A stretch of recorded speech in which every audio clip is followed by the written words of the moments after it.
Boa noite. Lá no comecinho da Bíblia, nós temos a história de Abraão, Isaac e Jacó. Nós vamos ouvir agora uma narrativa sobre Abraão. Abraão foi filho de Terá e sua família era natural da cidade de Ur dos Caldeus, localizada na Mesopotâmia. Após a morte do irmão de Abraão, sua família saiu de Ur em direção à terra de Canaã. Eles foram até Harã e habitaram ali. Tanto Ur quanto Harã eram cidades pagãs e centros de adoração ao deus da lua. É muito difícil de afirmar com exatidão o período do nascimento de Abraão, mas a maioria dos estudiosos estabelece o início do segundo milênio antes de Cristo como data aproximada para seu nascimento. Isso está de acordo com uma possível cronologia utilizando os personagens bíblicos, além das descobertas arqueológicas que atestam um paralelo impressionante com o relato bíblico. No capítulo 12 do livro de Gênesis, a Bíblia nos mostra Deus convocando Abraão para que ele saísse do meio daquele cenário de paganismo. Ele deveria deixar sua parentela e partir para uma terra prometida pelo próprio Deus. Com 75 anos de idade, ele partiu em direção à terra de Canaã, levando consigo sua esposa, Saraí, seu sobrinho Ló e todos os seus servos e bens que havia adquirido. Após chegar à Palestina, Abraão ficou nas proximidades de Betel, Hebrom e Berseba. Mas devido à fome que castigava a terra, Abraão desceu até o Egito. Temendo por sua vida, Abraão não apresentou Saraí como sua esposa, o que gerou alguns problemas para ele no Egito. Saindo do Egito, Abraão subiu para o lado do sul e retornou para as proximidades de Betel.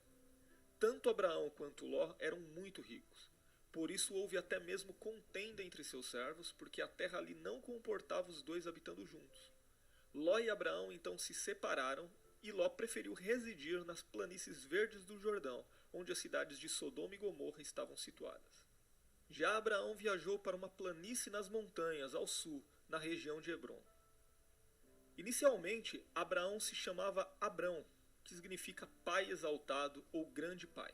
Em Gênesis capítulo 17, o nome então Abrão é mudado por Deus para Abraão, dando maior ênfase à ideia de exaltação, significando então pai de muitos ou pai de uma multidão. Abraão tinha 99 anos quando teve seu nome mudado por Deus. Mas não foi apenas o nome de Abraão que foi mudado naquela ocasião. O nome de sua esposa, Saraí, também foi mudado. De Saraí, ela passou a se chamar Sara, porque também seria mãe de uma grande nação. Note que à medida que as pessoas iam mudando o nome, o significado também mudava do nome da pessoa e ela passaria a partir dali a receber as bênçãos de Deus. Tanto Abrão, que depois passou a ser Abraão, e a esposa dele, Saraí, que depois passou a ser Sara. Tais mudanças nos nomes têm a ver com a promessa feita por Deus ao próprio Abraão, começando ainda em Gênesis capítulo 12. Depois, já no capítulo 15 do livro de Gênesis, Deus prometeu a Abraão que ele ainda seria pai e que seu servo Eliezer não seria o herdeiro de sua casa. Sua descendência seria incontável como as estrelas do céu. Novamente no capítulo 17 do livro de Gênesis, mesmo após o nascimento de Ismael, Deus reafirmou sua promessa a Abraão de que ele seria pai de muitas nações e que Sara, sua esposa, na ocasião com 90 anos de idade, ainda seria mãe. Deus então fez um pacto com Abraão, selado pelo sinal da circuncisão e por fim com o nascimento de Isaac, o filho da promessa. Mas antes do nascimento de Isaac, de fato Abraão foi pai de outro filho, Ismael. Deus anunciou que Abraão teria uma grande descendência ainda no capítulo 15 de Gênesis, como falamos. Mas Sara, sua esposa, vendo que não era capaz de conceber um filho de Abraão, ofereceu sua serva Agar a Abraão. Então de Abraão, Agar concebeu a Ismael. Esse costume de uma serva conceber um filho do seu senhor era uma prática comum naquela época. Abraão tinha 86 anos quando Ismael nasceu. Mais tarde, após o nascimento de Isaac, Agar e seu filho Ismael foram despedidos por Abraão. Eles saíram pelo deserto de Berseba, e em Gênesis capítulo 21, versículo 13, Deus avisou que também faria de Ismael uma grande nação, porque ele também era descendente de Abraão. É através de Ismael que os árabes estabelecem sua origem até Abraão. Mas Isaac foi o filho da promessa que nasceu quando Abraão já tinha 100 anos de idade. O nome Isaac significa rir ou riso. Isaac se tornou o centro de toda a esperança de Abraão em relação às promessas que Deus havia feito a ele. Mas num determinado momento, Deus pediu Isaac em sacrifício a Abraão. O maior dilema que Abraão poderia ter enfrentado naquela situação era o de que, além do amor que sentia por seu filho, o fato de que a promessa de Deus poderia não se cumprir. Mas não foi isso que aconteceu, não é? Ao contrário, a Bíblia diz que Abraão confiou totalmente na fidelidade de Deus e considerou que Deus poderia fazer com que Isaac ressuscitasse dos mortos para que a promessa dele fosse cumprida. Por fim, a fidelidade de Abraão foi demonstrada e Deus preparou um cordeiro para substituir Isaac naquele sacrifício. Além de Ismael e Isaac, Abraão também foi pai de outros filhos. A Bíblia diz que Abraão tomou para si outra mulher chamada Quetura. Isso talvez tenha acontecido após a morte de Sara. Na verdade, os estudiosos discutem se Quetura realmente foi uma segunda esposa de Abraão ou apenas uma segunda concubina. O que de fato podemos afirmar é que com Quetura, Abraão teve mais 6 filhos: Zinrã, Joksã, Medã, Midian, Gisbaque e Suá. Através dos filhos que Abraão teve com Quetura, ele se tornou também pai de outros povos, como os midianitas, por exemplo. A Bíblia diz que Abraão viveu 175 anos de idade, e quando morreu, foi sepultado por Isaque e Ismael no campo de Efron. A Bíblia também afirma que tudo que Abraão tinha foi dado a Isaque. Para os demais filhos, a Bíblia diz que Abraão deu presentes.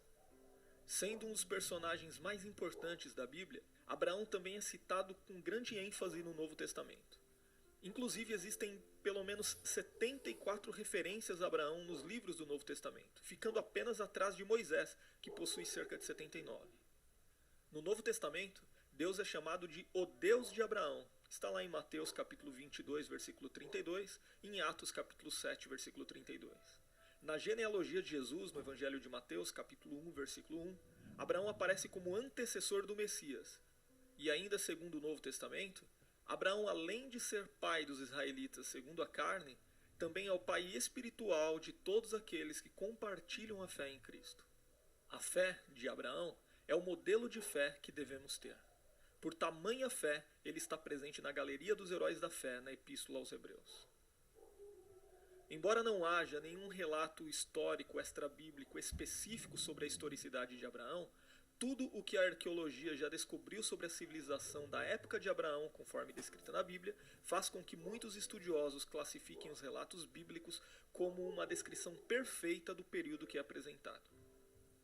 O registro da Guerra dos 4 Reis, registrado em Gênesis 14, por exemplo, é considerado por muitos arqueólogos como um dos relatos mais detalhados sobre o assunto, com uma precisão geográfica impressionante. Para terminar, podemos pontuar algumas características interessantes sobre a história de Abraão. Abraão é o pai do povo hebreu e de outras nações. Ele também é considerado o pai da fé, porque o Novo Testamento ensina que todos que têm fé em Jesus Cristo são descendentes espirituais de Abraão. A Bíblia não esclarece praticamente nada da vida de Abraão antes de seus 75 anos de idade. Abraão foi pai de Isaque, o filho da promessa, com 100 anos de idade. Abraão era quase um nômade, porém ele era um homem muito rico e poderoso. Abraão era um homem de paz, mas utilizava seus servos como um exército em conflitos ocasionais. Abraão teve encontros pessoais com Deus, o que chamamos de teofanias, e em um deles, Deus, em forma humana, visitou Abraão acompanhado por 2 anjos. Abraão também recebeu a palavra de Deus em sonhos e foi chamado pelo próprio Deus de profeta. Por 2 vezes, Abraão escondeu que Sara era sua esposa. Uma aconteceu no Egito, diante de Faraó, e outra aconteceu em Gerar, diante de Abimeleque. Um dos episódios mais significativos da vida de Abraão foi seu encontro com Melquisedeque. Ele pagou o dízimo a Melquisedeque, que era rei de Salém e sacerdote do Deus Altíssimo. Melquisedeque também abençoou Abraão.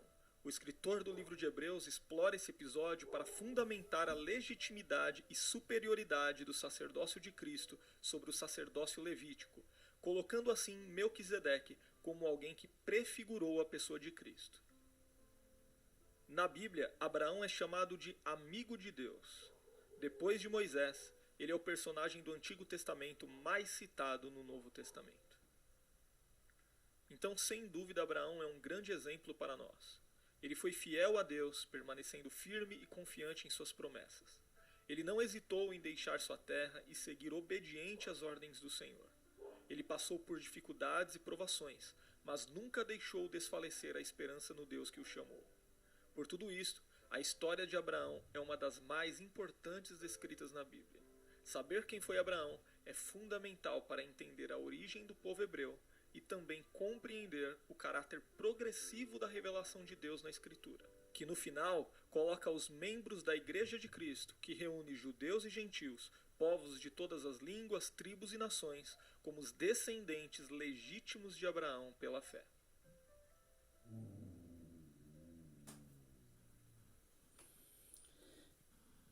E essa é a história de Abraão. No outro vídeo, nós vamos apresentar a narrativa da história de Isaac.